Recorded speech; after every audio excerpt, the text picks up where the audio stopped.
Hello everyone. Today we're going to be talking about the brand new Butterfly Sanctuary Block of the Month for 2026. Today I'm going to give you a quick overview of how to print the pattern and how to read our pattern. To start with, I'd like you to open your file and print the pattern on single-sided paper. So that's the first easiest way to make your pattern easy and legible. The very first pattern we have here today is all of your fabric requirements. So if you look at the fabric requirement list, there's 12 fabrics and your background, and then we have your yardage over here. You can make the colors whatever you want. So we've also included a fabric guide. So icing, I didn't want blue, so I've used printed purple and so forth. Okay, so you can put your fabrics on your fabric guide sheet, and then you can use that to follow through for all of your consecutive patterns. The next I'm going to show you is that each pattern comes in 4 sections. This one is A section. And in your A section block, I just want you to make sure when you're printing these out, we have a 1-inch guide here. So make sure that when you're selecting the size requirements, it's not fit to page. It actually is actual and 100%, because you want all of your blocks to fit together.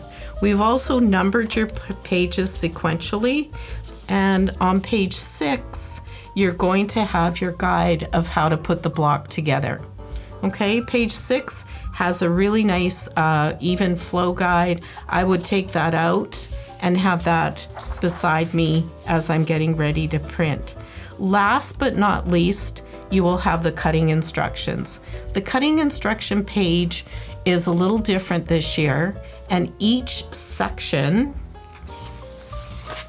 will show you the exact fabrics that you need for that specific section. So section A is for this part of the block that is here. So section A, we're going to talk about the cutting instructions are here, and the block diagram is here. So I have my section A ready to go. I have my fabric sheet with all of my fabric requirements here. And what we've tried to do is lay this out very easily for you. So you're going to cut a 7-inch strip of your background, snow. Ours is called snow.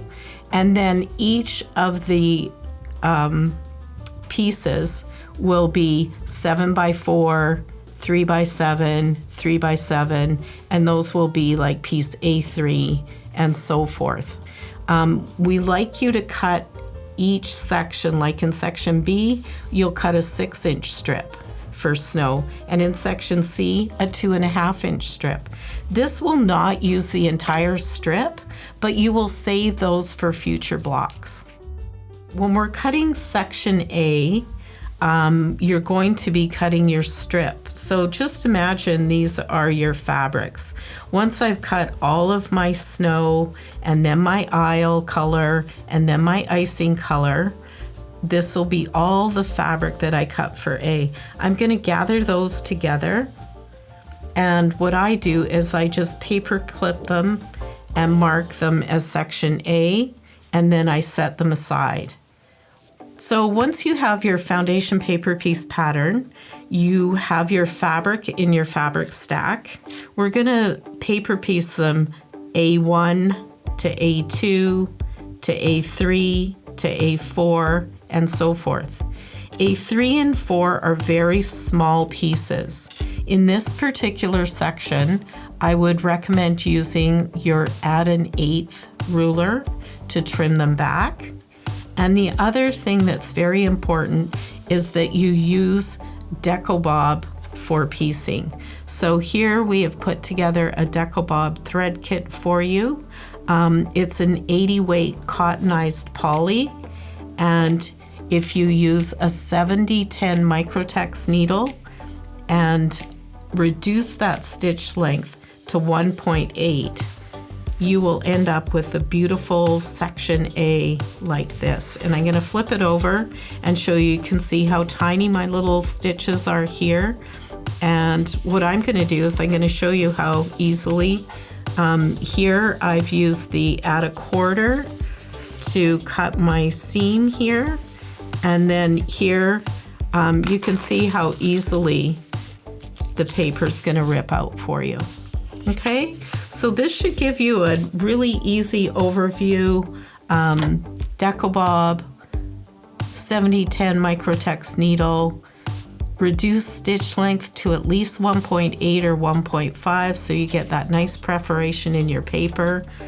Stack your fabric per section so it's easy to remember which sections you're going to use. And then at the very end, you're going to be able to sew section A to B, C to D, and E to F, and then sew those together, and you will have your first block. I just want to remind you that this block is not square.